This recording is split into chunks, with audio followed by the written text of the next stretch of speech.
Continuamos con el estudio de la guía de la OCDE para la debida diligencia. Estamos mirando los anexos de la guía de la OCDE de debida diligencia para las empresas. Y en los anexos lo primero que nos dan son unas preguntas relacionadas con la visión general de la debida diligencia para una conducta empresarial responsable. Nos van a decir que donde el riesgo de impacto negativo sea más significativo, este será específico para la empresa, su sector y sus relaciones y o vínculos comerciales. En algunos casos, esto puede ser una llamada de atención. Así pues, puede que las empresas quieran consultar con las partes interesadas relevantes sobre la forma de priorizar e informar de las razones detrás de sus políticas en materia de SER. ¿Qué es la conducta empresarial responsable? Transmitir información de forma pública sobre las razones y el porqué de las decisiones de priorización puede ser útil para establecer confianza en la estrategia de debida diligencia de la empresa. En algunos casos, la priorización también puede basarse en obligaciones legales nacionales. Por ejemplo, determinadas legislaciones nacionales exigen que las empresas de una jurisdicción específica lleven a cabo la debida diligencia para evitar y abordar el riesgo de trata de personas en sus cadenas de suministro o de adquisición de minerales que financien conflictos armados. Si bien las empresas deben priorizar su debida diligencia en función de la importancia del riesgo, las oposiciones, las opciones de que disponen para responder a los riesgos identificados dependerán de las limitaciones legales y prácticas, como su capacidad para efectuar cambios en el comportamiento de sus relaciones y o vínculos comerciales y de la importancia del proveedor para la empresa.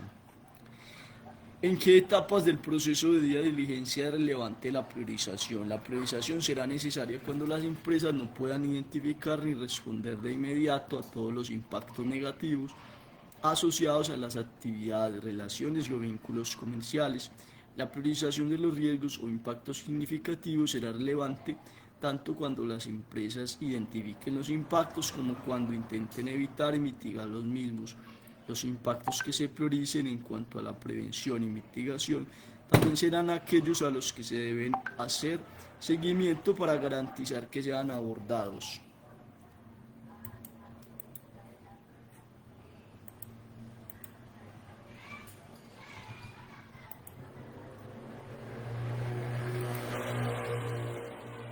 ¿En qué se diferencia la priorización de los riesgos frente a los derechos humanos de otros impactos negativos? En general, el proceso de priorización de los impactos sobre los derechos humanos reflejará las recomendaciones de la sección 2, apartado 2.4 de la guía, las líneas directrices de la OCDE para las empresas multinacionales establecen que en el caso de los derechos humanos, la gravedad es un factor más importante que la probabilidad. Considerar la priorización, por lo tanto, cuando sea necesario priorizar, las empresas deben comenzar con los impactos sobre los derechos humanos que serían más graves, reconociendo que una respuesta tardía podría afectar la capacidad de reparación. Por ejemplo, si un posible impacto negativo puede resultar en la pérdida de vidas, puede priorizarse incluso si es menos probable, por ejemplo, a través del establecimiento de medidas para prevenir daños y pérdidas de vidas en caso de desastres naturales en una central energética. La debida diligencia se adecua a las circunstancias de cada empresa. La naturaleza y el alcance de la debida diligencia pueden verse afectados por factores como el tamaño de la empresa, el contexto de sus actividades, su modelo de negocio, su posición en las cadenas de suministro y la naturaleza de sus productos o servicios. ¿Cómo se puede abordar la limitación de recursos? La debida diligencia conlleva necesidades de recursos humanos y financieros. Si bien la limitación de recursos puede ser un desafío para todas las empresas, en particular las pequeñas empresas, pueden tener menos personal y menos recursos financieros para llevar a cabo la debida diligencia. Al mismo tiempo, a menudo tienen una mayor flexibilidad en la formulación e implementación de políticas y tienen menos impactos o proveedores que gestionan en comparación con las empresas más grandes. El tamaño de la capacidad de los recursos de una empresa no cambian su responsabilidad de llevar a cabo la debida diligencia en proporción al riesgo, pero pueden afectar la forma en la que la lleva a cabo. Las empresas con limitaciones de recursos pueden recurrir más a estrategias de colaboración para llevar a cabo la debida diligencia y tienen que tomar decisiones con más cuidado en el contexto de la priorización. O sea que las empresas con mayores limitaciones de recursos deben de recurrir a estrategias de colaboración para llevar a cabo la diligencia debida y tienen que tomar decisiones con más cuidado en el contexto de la priorización.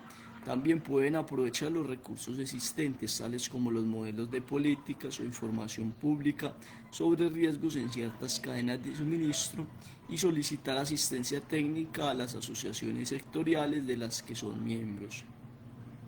¿Cómo puede la debida diligencia adecuarse a las circunstancias de una empresa?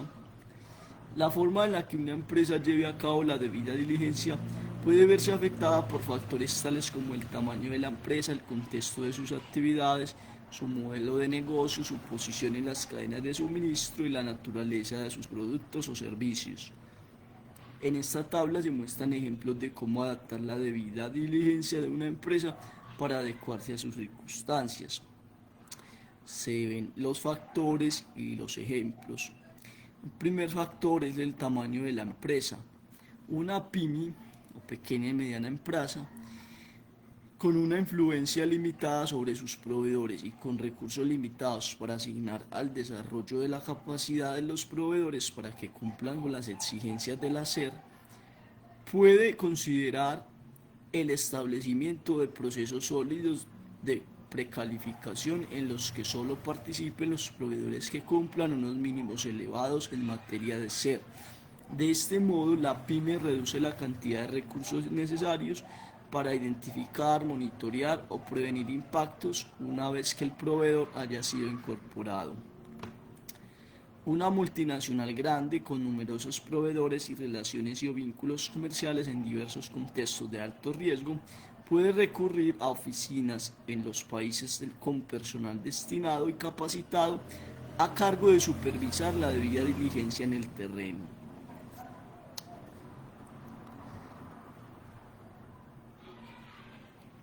Contexto de las actividades de la empresa es otro factor. Como parte de su relación con las partes interesadas, una empresa que se abastezca en regiones afectadas por conflictos o inseguras puede colaborar con las agencias de ayuda bilateral, por ejemplo agencias donantes que tengan medios, acceso y experiencia en estas áreas, o con la sociedad civil de la región, mientras que una empresa que opere en contextos más seguros puede relacionarse directamente con las partes interesadas y titulares de derechos afectados o potencialmente afectados. Otro factor es el modelo de negocio de la empresa. Para una empresa de infraestructura con inversiones a largo plazo en economía del desarrollo, podría ser eficaz relacionarse con el gobierno y ayudarle a abordar los problemas sistémicos de la región en que opera, junto con otras medidas de prevención y mitigación de riesgos como forma de prevenir impactos negativos vinculados a sus operaciones a largo plazo. Por el contrario, para un banco que financia un proyecto a más corto plazo, por ejemplo la modernización de una instalación en una economía en desarrollo, podría no ser apropiado abordar problemas sistémicos dentro de la región, sino más bien centrar sus esfuerzos en llevar a cabo evaluaciones sólidas de impacto sobre los derechos humanos, de su financiamiento y la adaptación adecuada de las disposiciones de financiamiento. Otro factor es la posición de la empresa en la cadena de suministro.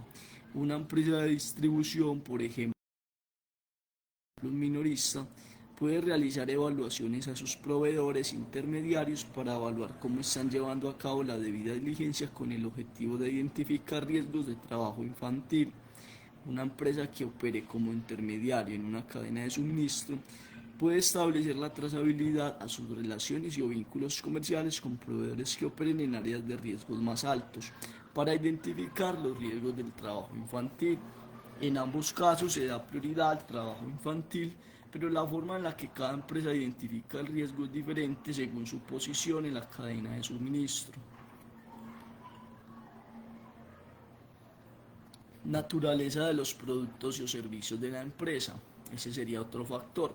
Una empresa que ofrezca una plataforma en línea de servicios entre iguales, por ejemplo de alojamiento, no puede llevar a cabo evaluaciones in situ de sus operaciones individuales, por ejemplo quienes proveen el alojamiento, como lo puede hacer una empresa de servicios más tradicionales. Sin embargo, la empresa puede establecer mecanismos de reclamación sólidos y requisitos estrictos para los operadores, los cuales sean monitoreados para evitar incumplimientos de su código de conducta y de sus políticas operativas, de forma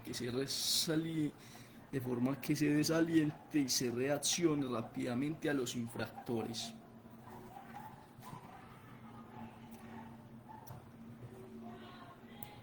La debida diligencia se basa en la participación de las partes interesadas. Las partes interesadas son personas o grupos con intereses que podrían verse afectadas por las actividades de una empresa. ¿Quiénes son las partes interesadas de una empresa? Las partes interesadas son personas o grupos que tienen intereses que están o podrían verse afectados por las actividades de la empresa. No todas las personas y grupos que se consideren partes interesadas tienen intereses que pueden verse afectados por una actividad específica de la empresa. Por lo tanto, será importante que la empresa identifique a las personas y grupos con intereses que deben tenerse en cuenta con respecto a una actividad específica. Partes interesadas relevantes. Además, la debida diligencia concierne a los intereses de las partes interesadas que han sido afectadas, partes interesadas afectadas, así como aquellas cuyos intereses no están afectados, pero podrían estarlo, que serían las partes interesadas potencialmente afectadas. Aún más, no todos los intereses tienen la misma relevancia y no es necesario tratar a todas las partes interesadas de la misma manera. Cuando el interés tiene que ver con derechos humanos individuales o derechos colectivos de grupos como los pueblos indígenas, las partes interesadas cuyos derechos humanos estén o podrían verse afectados pueden denominarse titulares de derechos.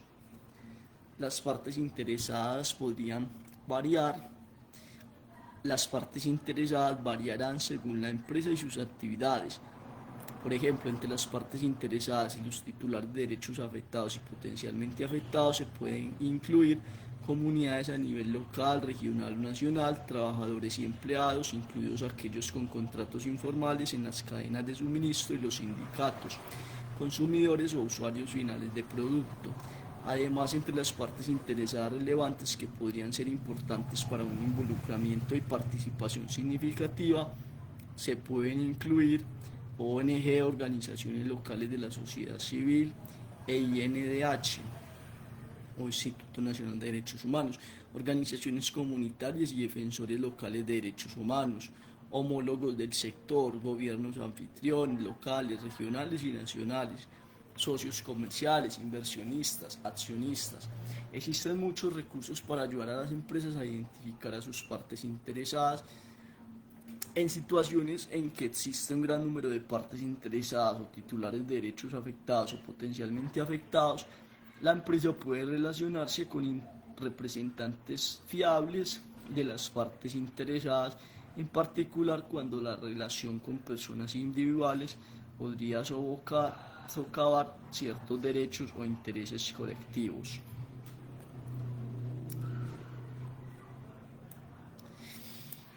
Al decidir reestructurar o cerrar una fábrica, podría ser importante colaborar con los sindicatos para mitigar los impactos de la decisión sobre el empleo, en lugar de con los trabajadores individuales, ya que el derecho de los trabajadores a formar o afiliarse a sindicatos y el derecho de negociación colectiva son derechos humanos internacionalmente reconocidos. Las empresas pueden priorizar a las partes interesadas o los titulares de derechos más gravemente afectados o potencialmente afectados. El grado de participación puede basarse en el alcance del impacto sobre las partes interesadas o los titulares de derechos. ¿Qué es la participación significativa de las partes interesadas? La participación de las partes interesadas implica procesos interactivos de involucramiento con las partes interesadas relevantes. La participación de las partes interesadas puede tener lugar, por ejemplo, a través de reuniones, audiencias o consultas. La participación significativa de las partes interesadas se caracteriza por una comunicación en los dos sentidos y depende de la buena fe de todos los participantes. También es un proceso receptivo y continuo e incluye en muchos casos la participación de las partes interesadas relevantes antes de que se hayan tomado las decisiones. La participación en los dos sentidos significa que la empresa y las partes interesadas expresen libremente sus opiniones, compartan perspectivas y escuchen puntos de vista alternativos para llegar a un entendimiento mutuo. También significa que las partes interesadas relevantes tienen la oportunidad de contribuir a diseñar y llevar a cabo actividades de participación por sí misma. Se espera que tanto la empresa como la parte interesada actúen de buena fe en las actividades que involucran su participación. Esto significa que la empresa se compromete con la genuina intención de comprender cómo los intereses de las partes interesadas se ven afectados por sus actividades.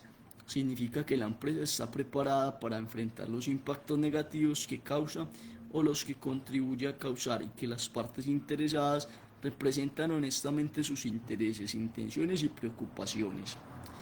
La participación receptiva significa que la empresa busca basar su decisión en los puntos de vista de quienes probablemente se verán afectados por la misma. Es importante involucrar a todas las partes interesadas y a los titulares de derechos potencialmente afectados antes de tomar cualquier decisión que pueda afectarles. Esto implica el suministro oportuno de toda la información que necesitan las partes interesadas y los titulares de derechos potencialmente afectados para poder tomar una decisión informada por parte de aquellos acerca de cómo la decisión de la empresa podría afectar a sus intereses. También significa que se lleve a cabo Bueno, en algunos casos esto puede ser necesario, por ejemplo, cuando el derecho a la información es parte de la realización de los derechos humanos. Un seguimiento de la implementación de los compromisos acordados para velar por que se aborden los impactos negativos sobre las partes interesadas y los titulares de derechos afectados y potencialmente afectados, también ofreciendo reparación cuando las empresas hayan causado o contribuido a causar los impactos. La participación continua significa que las actividades de involucramiento de las partes interesadas continúan a lo largo del ciclo de vida de una operación o actividad y no son un esfuerzo puntual. La participación significativa de las partes interesadas representa un componente clave del proceso de debida diligencia. Sin embargo, esta guía no pretende ofrecer una visión global integral de este problema. Existen muchos recursos para ayudar a las empresas a llevar a cabo y enfrentar desafíos comunes con respecto a las actividades de participación de las partes interesadas. ¿Cuándo es importante la participación de las partes interesadas en el contexto de la vida de diligencia? La participación significativa de las partes interesadas es importante a lo largo del proceso de debida diligencia. Interactuar con las partes interesadas y los titulares de derechos afectados y potencialmente afectados pueden ser especialmente relevante cuando una empresa identifica los impactos negativos reales o potenciales en el contexto de sus actividades, lleva a cabo una evaluación de sus relaciones y o vínculos comerciales respecto a los impactos negativos reales o potenciales, elabora respuestas de prevención y mitigación de los riesgos e impactos negativos causados por las empresas a los que contribuye, identifica formas de reparación frente a los impactos negativos causados por la empresa o a los que contribuye a causar, así como cuando diseña procesos que involucren la reparación, realiza un seguimiento e informa sobre cómo se están abordando los impactos reales o potenciales identificados sobre los derechos humanos en el contexto de sus actividades. Además, en algunos casos la participación o consulta con las partes interesadas es un derecho en sí mismo. Por ejemplo, la Declaración de las Naciones Unidas sobre los Derechos de los Pueblos Indígenas establece que los estados consulten y cooperen con los pueblos indígenas interesados para obtener su consentimiento libre, previo e informado en una serie de situaciones, incluida la aprobación de proyectos que afecten sus tierras y territorios u otros recursos. El Convenio 69 de la OIT, que es legalmente vinculante para los países que lo han ratificado, requiere que los estados partes consulten a los pueblos indígenas con el objetivo de llegar a un acuerdo o consentimiento sobre las medidas propuestas. Por ejemplo, el derecho de los trabajadores a formar o afiliarse a sindicatos y el derecho de negociación colectiva son derechos humanos reconocidos internacionalmente. Por este motivo es importante interactuar con los sindicatos o representantes de los trabajadores al relacionarse con los trabajadores sobre estos temas. Además, las relaciones laborales son una forma de involucramiento con las partes interesadas para ciertos tipos de impactos negativos que resulten en daños colectivos como la corrupción, que perjudica colectivamente a las poblaciones de la jurisdicción en la que se produce, o las emisiones de gases de efecto invernadero que contribuyen a provocar daños colectivos y transfronterizos. Puede que sea posible una participación amplia de las partes interesadas y los titulares de derechos afectados o potencialmente afectados. En estos casos, puede ser útil colaborar con representantes fiables de las partes interesadas u organizaciones representativas, como por ejemplo ONGs, organismos públicos representativos, etc.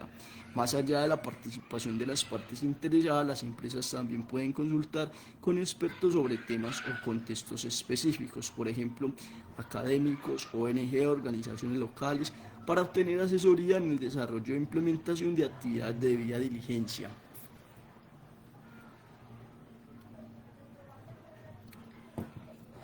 ¿Cómo puede una empresa comprometerse con las partes interesadas potencialmente vulnerables? Para garantizar que la participación de las partes interesadas sea efectiva, es importante la identificación y búsqueda de la eliminación de las potenciales barreras frente a la misma, como por ejemplo asimetrías de idioma, cultura, género y poder, divisiones dentro de la comunidad. Por ejemplo, compartir información oralmente en una comunidad en donde la alfabetización es baja. Asimismo, algunas personas o grupos pueden enfrentar mayores riesgos de vulnerabilidad o marginación, por ejemplo, debido a la estigmatización social. A menudo las partes interesadas más vulnerables también serán las más afectadas por las actividades de la empresa. Por ejemplo, ciertas partes interesadas como las mujeres, los niños y las comunidades socialmente marginadas pueden verse afectadas de manera más significativa o de diferente forma por una actividad empresarial y pueden necesitar atención adicional en el contexto de las actividades de participación de las partes interesadas. Existen muchos recursos sobre cómo tratar las posibles barreras frente a la participación y la interacción con grupos específicos de partes interesadas vulnerables.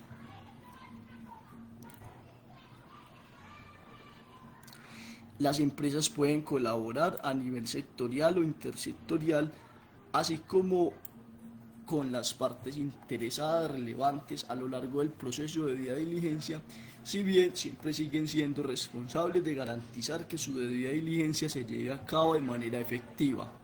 ¿Cómo pueden colaborar las empresas en el desarrollo de la debida diligencia? Muchas de las recomendaciones sobre la debida diligencia de la guía se pueden llevar a cabo en colaboración con terceros, como por ejemplo otros actores del sector, en asociación con sindicatos o mediante iniciativas de múltiples partes interesadas. Por ejemplo, las empresas pueden asociarse o celebrar acuerdos directamente con los sindicatos para facilitar la participación de los trabajadores en el diseño y la implementación de los procesos de debida diligencia, la implementación de normas sobre los derechos de los trabajadores y la presentación de reclamaciones. Los acuerdos con los sindicatos pueden adoptar diversas formas y pueden realizarse a nivel del lugar de trabajo, en la empresa o a nivel sectorial o internacional. Entre ellos se incluyen acuerdos de negociación colectiva, acuerdos marco globales, protocolos y memorandos de entendimiento. La colaboración puede ser beneficiosa para agrupar los conocimientos sobre los riesgos y soluciones del sector, aumentar la influencia en la medida de lo posible con las relaciones y o vínculos comerciales compartidos y hacer que la debida diligencia sea más eficiente para todos.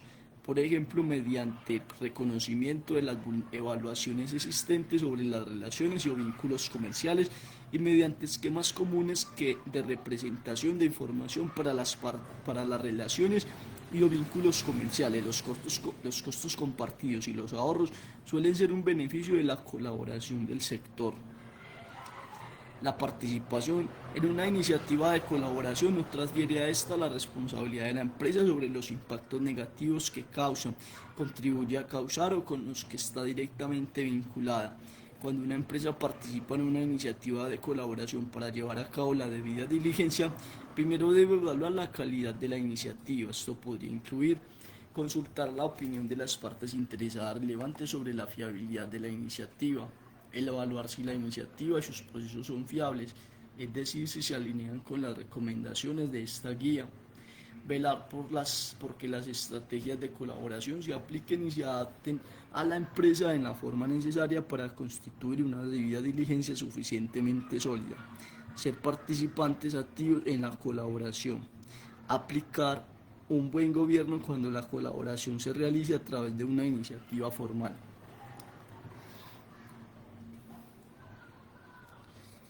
Bueno, aquí terminamos esta parte de las preguntas para que el próximo video sea sobre el buen gobierno. Iniciaremos con el buen gobierno.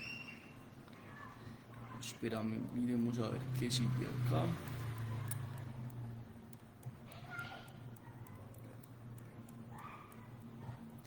Y siguen más preguntas. Vamos a ver cuánto falta para cambiar. Bueno, podemos terminar acá con esto del buen gobierno para pasar en el próximo video a otro tema, a otro anexo diferente. ¿Listo? El recuadro 3 nos dice que el buen gobierno de las iniciativas colaborativas de la debida diligencia. La siguiente lista incluye ejemplos de buen gobierno que pueden ayudar a la empresa a determinar si la iniciativa de colaboración con la que está comprometida es fiable. La iniciativa ha establecido un mecanismo de reclamación funcional, accesible y eficaz que permita a las partes interesadas plantear inquietudes relacionadas con las actividades de la iniciativa en sí misma sin temor a represalias. La iniciativa cuenta con un proceso para permitir la consulta de partes interesadas y expertos sobre los objetivos y actividades de la iniciativa. La iniciativa cuenta con un proceso efectivo para informar oportunamente a las empresas participantes sobre los detalles de los impactos negativos reales o potenciales para ayudar a las empresas a que realicen sus propias actividades de debida diligencia. La iniciativa cuenta con un proceso periódico de revisión que incluye el monitoreo y la evaluación de su cumplimiento con sus objetivos y metas, incluido cuando sea necesario la actualización de sus políticas, actividades y las orientaciones que ofrece a las empresas participantes. Ha considerado dónde podría existir conflictos de intereses reales o potenciales entre el personal de gestión de la iniciativa y las empresas y ha establecido procesos para gestionar conflictos de intereses potenciales. Ofrece de forma pública detalles sobre su estructura de gestión interna, de personal, de recursos y mecanismos de supervisión. Informa sobre sus evaluaciones del cumplimiento con sus fines y objetivos en relación con las prácticas de adquisición responsable. Permite el reconocimiento mutuo sujeto a un control adecuado de calidad de otras iniciativas de debida diligencia. Esto se refiere a los mecanismos de reclamación relacionados con las actividades de la iniciativa y no a los mecanismos de reclamación que las iniciativas pueden establecer para facilitar la reparación entre las partes interesadas o los titulares de derechos afectados y los miembros de la iniciativa colaborativa. La colaboración puede plantear riesgos en virtud de la legislación sobre competencia. Si bien en muchos casos las empresas pueden colaborar en materia de debida diligencia sin infringir la legislación sobre competencia, las empresas e iniciativas de colaboración en las que participan deben tomar medidas proactivas para comprender los aspectos de la legislación sobre competencia y su jurisdicción y evitar actividades que puedan considerarse como incumplimiento de la misma. Por ejemplo, las empresas e iniciativas de colaboración en las que participan pueden solicitar la asesoría de las autoridades en materia de competencia si tienen dudas respecto de si una línea de conducta o actividad colaborativa concreta podría considerarse contraria a la legislación sobre competencia y por ende presentaría riesgos regulatorios. Establecer medidas de transparencia en torno a las iniciativas de colaboración para mitigar los problemas de competencia. Las autoridades de la competencia podrían ser más escépticas respecto de iniciativas o acuerdos entre competidores si la conducta es completamente privada. Además, la transparencia puede ayudar a sacar a la luz los temas potencialmente problemáticos y en consecuencia garantizar que se aborden con rapidez. Establecer programas de cumplimiento antimonopolio. A menudo las autoridades de la competencia de jurisdicciones específicas brindan asesoría sobre cómo diseñar y hacer cumplir de mejor forma los programas de cumplimiento. Cada jurisdicción tendrá diferentes normas con respecto a los asuntos relacionados con la legislación sobre competencia. No obstante, hay algunas cuestiones fundamentales que las empresas pueden tener en cuenta en el momento de evaluar las inquietudes con respecto a sus iniciativas de la conducta empresarial responsable en virtud de la legislación sobre competencia. Por ejemplo, la colaboración o iniciativa implica un acuerdo entre competidores. Se puede considerar la colaboración o iniciativa como una violación intrínseca de la legislación sobre competencia, es decir, implica la fijación de precios, la manipulación de licitaciones, ofertas colusivas, las restricciones a la producción y la división de mercado, reparto.